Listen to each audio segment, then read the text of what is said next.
From wounds into light, what a strange path for grace to travel. And yet, it is precisely this paradox, the broken becoming whole, the dark giving birth to light, that lies at the heart of redemption. When we think of wounds, we think of loss, of scars, of the places where life has left its mark upon us. Every scar on the skin tells a story. Every hidden wound in the heart whispers of griefs too deep for words. These are not things we would ever call gifts. Yet the mystery of redemption is this: in the hands of God, even wounds can become doorways to light. The scriptures remind us in 2 Corinthians chapter 12, verse 9, "My grace is sufficient for you, for my power is made perfect in weakness." Weakness, wounds, insufficiency, these are not the places where we expect to find power. And yet they are the very soil where grace takes root.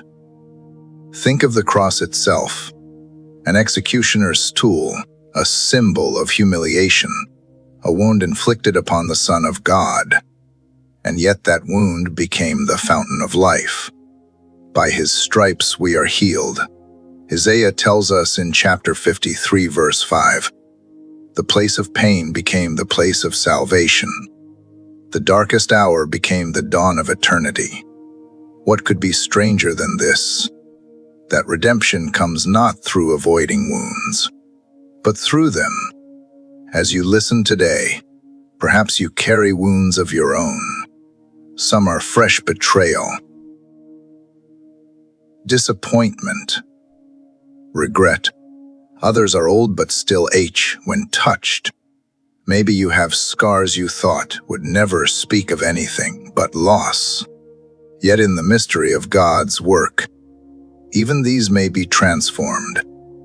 This is not to deny the pain. Scripture never calls evil good or suffering sweet, but it does speak of a God who redeems, who brings beauty from ashes, who leads us from wounds into light.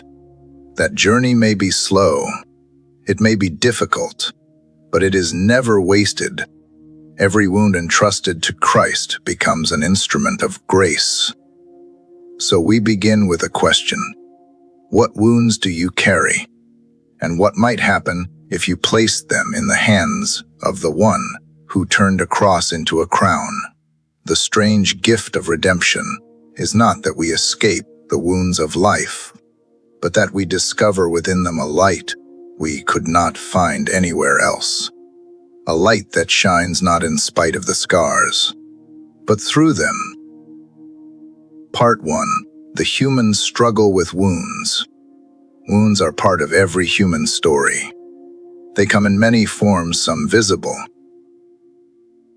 others hidden. A scar on the body may remind us of an accident long past, but the scars of the heart are often deeper. They come from betrayal by a friend, words spoken in anger, dreams that crumbled, or seasons of silence where we prayed and heard no answer. We live in a world where brokenness is unavoidable. Scripture does not hide this truth. The psalmist confesses in Psalm chapter 34, verse 18, "The Lord is near to the brokenhearted and saves the crushed in spirit." Notice the honesty. Hearts do break. Spirits are crushed. Life brings wounds. And yet, the Lord draws near precisely in those places. Sometimes wounds are carried silently. Think of the elderly man who sits in his living room, staring at photographs of those he has lost, or the mother who prays for her child wandering far from the path, or the young believer who feels abandoned in a storm of doubt. Each carries a wound unseen by others. At times, these wounds can lead us to despair. We ask, why me? Why now? Why this pain? These questions are not signs of weakness. They are the cries of the human heart.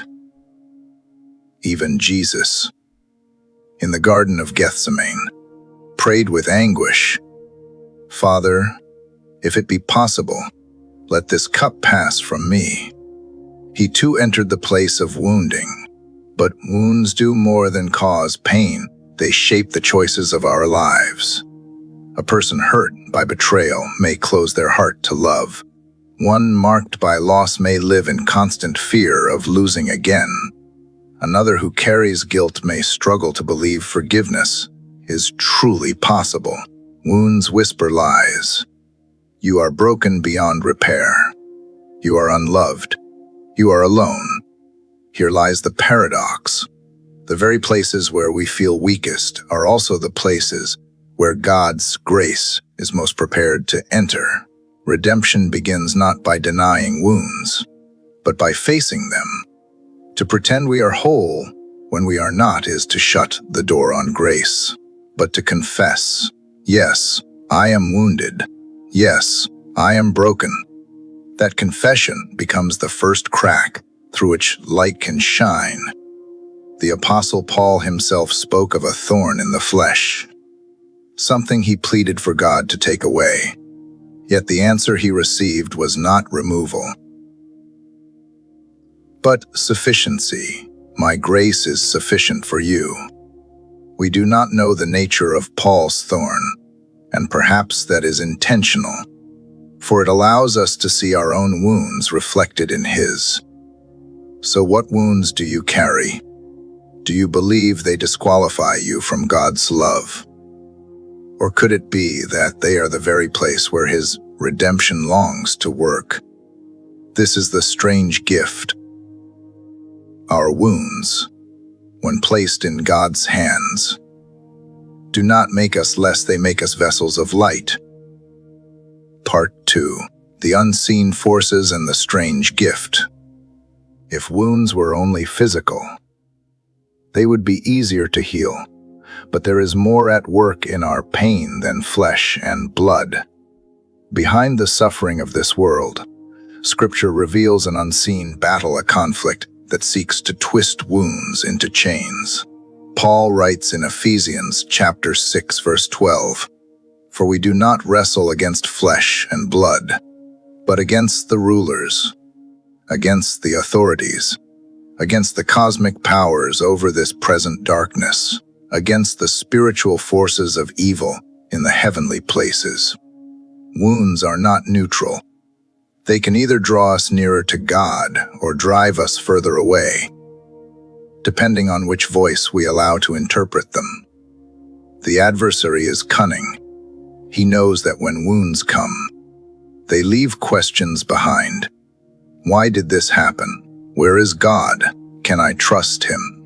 Into these questions, he whispers lies.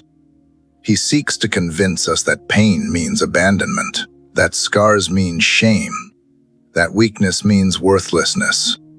The wound itself may be real, but the chains are forged by lies. Yet God's Spirit speaks another word. While the enemy uses wounds to sow despair, transforms them into instruments of grace. While darkness whispers shame, the Spirit declares forgiveness.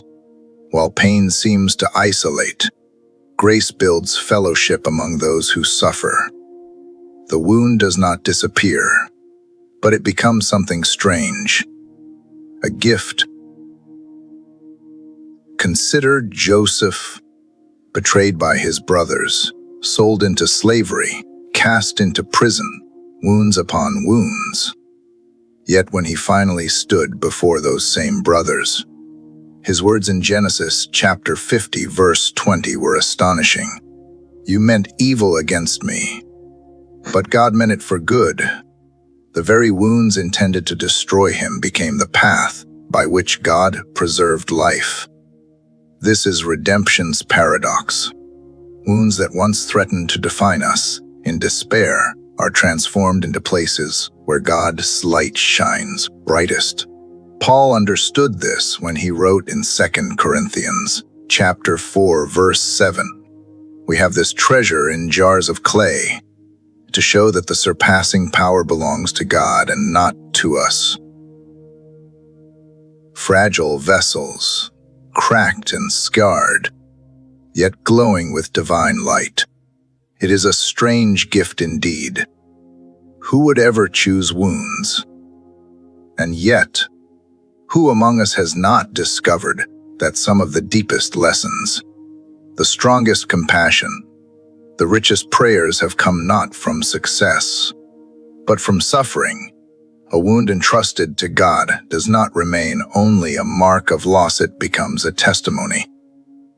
The early church carried this truth with reverence. They bore persecution, loss of property, even death.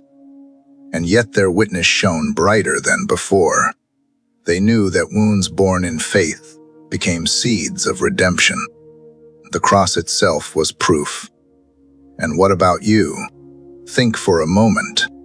Has there been a wound in your life that, looking back, became the place where you encountered God more deeply? Perhaps you did not see it then, but in hindsight you find light flickering where only darkness seemed to reign. That is redemption at work, the strange gift of grace transforming wounds into light. It is not that wounds are good in themselves. Pain is real. Suffering is grievous. But the mystery of redemption is that God does not waste even the darkest parts of our story in His hands. Nothing is lost. The very things that seem to disqualify us become the testimony that strengthens others. So we begin to see, wounds are not the end. They are not the proof that God has abandoned us. They may be the very place where redemption draws near. From wounds into light, that is the strange gift of grace. Part 3. Lessons in the journey from wounds into light. If redemption is truly a strange gift, then how do we recognize when it has already begun to work in our lives? The Bible does not leave us without guidance. It shows us signs, markers along the way that tell us our wounds are being transformed. The first sign is when forgiveness begins to flow where bitterness once lived. Forgiveness is not natural. It is not easy. Wounds invite resentment. They whisper, "You deserve to hold on to anger." Yet the Spirit of God softens the heart. In Colossians chapter 3 verse 13 we read, "As the Lord has forgiven you, so you also must forgive." When we find ourselves able to release someone who wronged us, even if slowly, even if with trembling, that is grace at work. That is light breaking through the cracks of our wounds. The second sign is when scars begin to speak of compassion rather than shame. Many hide their wounds in fear of judgment, but redemption transforms scars into testimonies. Paul himself bore many scars, beaten, imprisoned, rejected. Yet he could say in 2 Corinthians chapter 1 verse 4, "God comforts us in all our affliction, so that we may be able to comfort those who are in any affliction." A wound redeemed becomes not only our healing, but the healing of others. The third sign is when hope takes root even in the valley. Hope is not denial of pain. It is not pretending the wound is gone. It is the quiet assurance that suffering is not the final word. Romans chapter 8 verse 18 declares, "For I consider that the sufferings of this present time are not worth comparing with the glory that is to be revealed to us." When in the midst of hardship we sense, even faintly, that God is preparing something greater. Hope is already alive. The fourth sign is when weakness reveals God has strength. Redemption changes the story we tell ourselves. Instead of "I am too weak, too broken," we begin to say, "God is strong in me." 2 Corinthians chapter 12 verse 10 says, "When I am weak, then I am strong." Strange as it may seem, The very place of weakness becomes the place where God's power is displayed. And the fifth sign is when gratitude emerges, even for the path of suffering. This does not mean we call evil good, but it does mean we can look back and say, even there, God was with me. Even there, He was shaping me. Job, after all his losses, could still declare in Job chapter 19, verse 25, "For I know that my Redeemer lives, and at the last He will stand upon the earth." Gratitude in the midst of scars is perhaps the clearest sign that wounds are already shining with light. Notice these signs: forgiveness, compassion, hope, strength, gratitude. None of them erase the wound, but each reveals the gift. Redemption does not simply close the story of pain, it rewrites it. Perhaps you see one of these signs in your own life today. If so, give thanks. It is proof that God's Spirit is at work in you. If you do not yet see them, do not despair. Seeds take time to grow. Light often begins as a flicker before it becomes a flame. The journey from wounds into light is not an instant transformation. It is a pilgrimage, walked step by step, sometimes with faltering steps, but each sign is evidence that grace is guiding the way. So what about you? Which of these signs has touched your life? Which one might God be inviting you to embrace?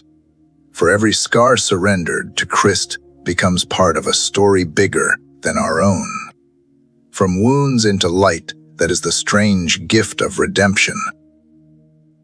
Part 4. The turning point toward hope and the strange gift of redemption. Every journey through pain reaches a crossroad. At some point, we face the question, will my wounds define me, or will God's grace redefine them? This is the turning point when wounds begin to glow with light, when the strange gift of redemption is finally seen for what it is. The cross of Christ is the clearest picture of this mystery. No event in history looked more like defeat. Abandoned disciples, a broken body, silence from heaven. Yet out of that darkness rose the greatest victory the world has ever known. The wound that pierced his side became the river of life for all who believe. Redemption is never neat, never simple, but always glorious. Isaiah chapter 61 verse 3 proclaims that God gives a crown of beauty for ashes, the oil of gladness for mourning, the garment of praise for the spirit of despair. Redemption does not erase the ashes, it transforms them. It does not deny the mourning, it clothes it with joy. It does not silence despair, by force it sings over it with hope. This is why redemption feels like a strange gift. We do not ask for wounds. We do not seek scars. Yet somehow,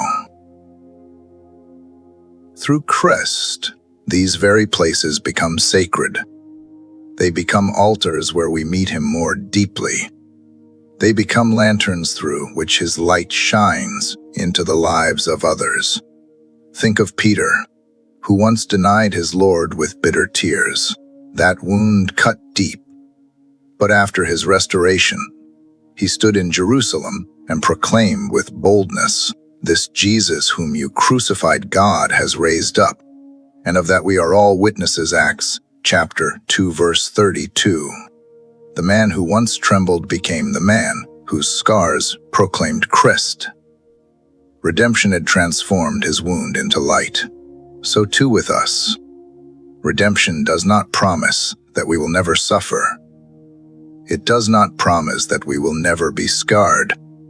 What it promises is something greater, that no wound is wasted, that no pain is beyond His touch, that every scar may yet become a window of grace. This is the strange gift, to discover that our story, however broken, is still being written by the hand of God. To find that what once threatened to destroy us has become the very place where Christ is most visible in us. To realize that the night has not swallowed the dawn, but has made its first light all the more radiant. From wounds into light, that is the mystery, that is the gift. Redemption does not deny our pain, it transfigures it. It makes of our wounds a testimony, of our scars a hymn, of our brokenness a vessel for divine strength. What does this mean for you today? It means your wounds are not wasted. It means your scars can shine. It means your story is not over, because the Redeemer is still at work. So let me leave you with this encouragement. Do not despise the wound you carry. Place it in His hands. For in those hands, nails became glory, and death became life. And if He can bring light from the darkest hour of history, He can surely bring light from yours. If these reflections have spoken to you, I invite you gently to remain with us on this journey. Subscribe, share, or simply return, so that together we may walk in the light of redemption, not for numbers, not for pride, but so that no one journeys alone through the valley of wounds. For when voices join together, the song of grace grows stronger, and when wounds shine with light, the darkness cannot prevail.